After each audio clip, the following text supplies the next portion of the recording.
अस्सलाम वालेकुम एवरीवन, मैं आपका दोस्तों आज हम बात करेंगे कार्बीन्स के बारे में। पिछले लेक्चर में हमने बात की थी दोस्तों कार्बन फ्री रेडिकल्स के बारे में। तो चलो मैं आपको बताता हूँ दोस्तों कार्बीन्स का मतलब क्या होता है। दोस्तों कार्बीन्स है उसका मतलब होता है ये एक रिएक्शन इंटरमीडिएट है इन which carbon possesses 6 electrons in last shell but it is neutral, that's net charge is 0. In carbenes carbon has only 2 bonds. In carbons carbon is 2 electron deficient, so is react to therefore less stable. ये दिखाएंगे कैसे, इधर दिखाएंगे पहले carbon 6 is equal to, इधर दिखाएंगे 1s 2s 2p ऐसे दिखाएंगे दोस्तों।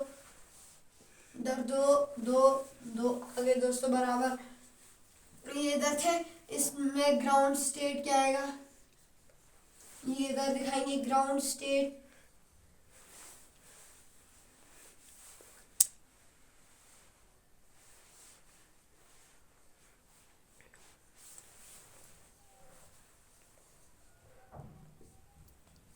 ग्राउंड स्टेट दैट्स क्या है, इधर दिखाएंगे एक ऑर्बिटल दोस्तों, इधर दिखाएंगे 3 ऑर्बिटल्स।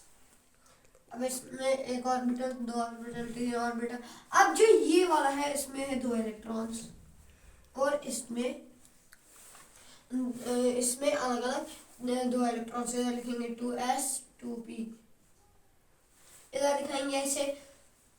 अब दोस्तों जो ये 2s है उसमें 2 इलेक्ट्रॉन्स है, ठीक है, और इसमें इधर अलग अलग 2 इलेक्ट्रॉन्स है, ऐसे दिखाएंगे। और दोस्तों जो ये है कार्बीन्स, इसमें जो कार्बन के पास ये जो कार्बन है ना, इसके पास कितने अनपेयर्ड इलेक्ट्रॉन्स है, अभी 2 अनपेयर्ड इलेक्ट्रॉन्स है दोस्तों। अगर इसके पास 2 ही अनपेयर्ड इलेक्ट्रॉन्स है, फिर जो ये वाला 2s होता है ये इसको एनर्जी देता है। कौन सी वाली एनर्जी, इधर लिखेंगे pz py px,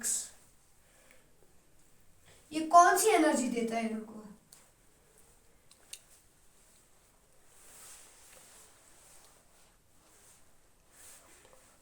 px कौन सी वाली एनर्जी, इधर दिखाएंगे ऐसे दैट्स एक्साइटेशन एनर्जी दी इसने।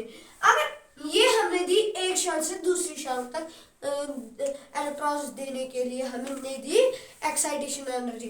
अगर हमें अब देनी होगी एक शेल से इंफिनिटी शेल तक इलेक्ट्रॉन्स, तो हमें कौन सी वाली एनर्जी देनी पड़ेगी दोस्तों, हमें देनी पड़ेगी फिर आयोनाइजेशन एनर्जी। इधर दिखाएंगे कैसे, दिखा दें एक्साइटेड स्टेट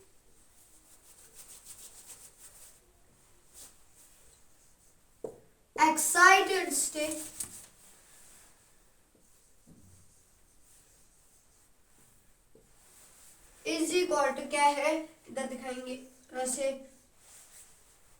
इसमें एक इलेक्ट्रॉन 2 इलेक्ट्रॉन,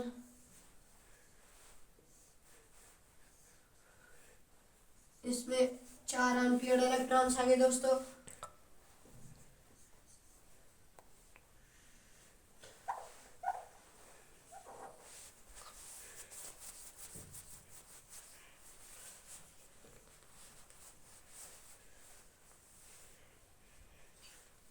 इधर दिखाएंगे इसको px py दोस्तों,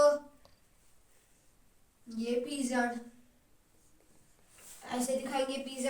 अब ये इसको आगे कार्बन को अब 4 अनपेयर्ड इलेक्ट्रॉन्स हमने देखे थे, पहले इसको 2 अनपेयर्ड इलेक्ट्रॉन्स थे, अब 4 अनपेयर्ड इलेक्ट्रॉन्स। अब दोस्तों जो कार्बन है उसको चाहिए अब कितने इलेक्ट्रॉन्स, 8 इलेक्ट्रॉन्स चाहिए ऑक्टेट कंप्लीट करने के लिए। पहले कार्बन कितने बॉन्ड बनाता है, फॉर्म्स ऑलरेडी 2 बॉन्ड्स। अब ये जो हाइड्रोजन है दोस्तों, वो इधर अपना इलेक्ट्रॉन रखेगा। अब और एक हाइड्रोजन आएगा, उसने इसके साथ से इधर इलेक्ट्रॉन्स रखे होंगे। तो अब कार्बन को कितने इलेक्ट्रॉन्स है दोस्तों लास्ट शेल में, 2 2 4 2 6 और 1 2 2 4 2 6 आगे बराबर दोस्तों। अगर इधर 6 इलेक्ट्रॉन्स आगे बराबर, फिर इधर देखेंगे, इसको लिखेंगे इधर 6 electrons in last shell.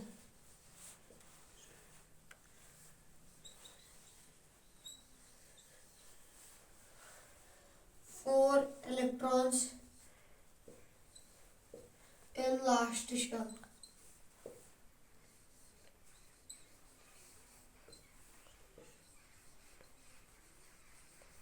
Shell दिखाएंगे इधर। अब ये इधर हम जो ये वाला दोस्तों है इसमें हम दिखा सकते हैं।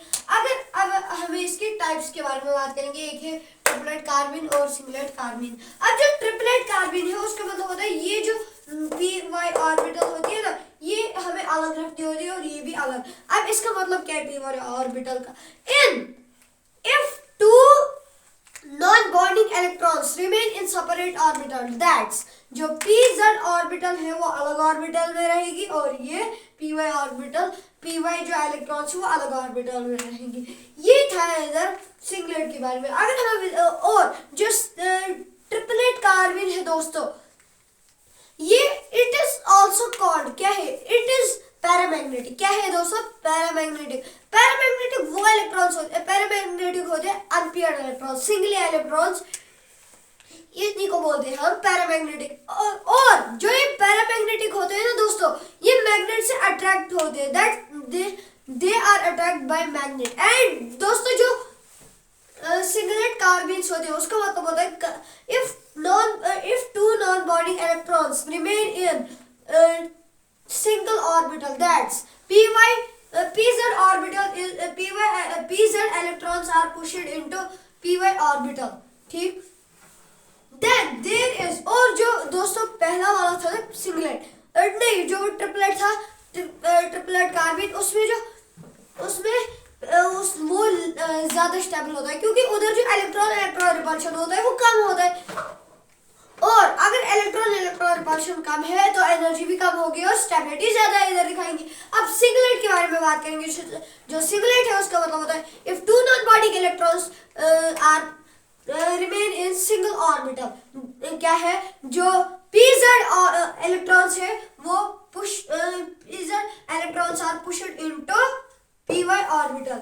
अगर pz electrons are pushed into py orbital, so there is क्या है? more electron repulsion, so more energy, therefore less stability। ये ऐसे था, ये था कार्बिन्स के बारे में और उसके टाइप्स के बारे में। अल्लाह हाफिज़ दोस्तों, नेक्स्ट वीडियो में हम बात करेंगे नाइट्रीन्स के बारे में। अल्लाह हाफिज़।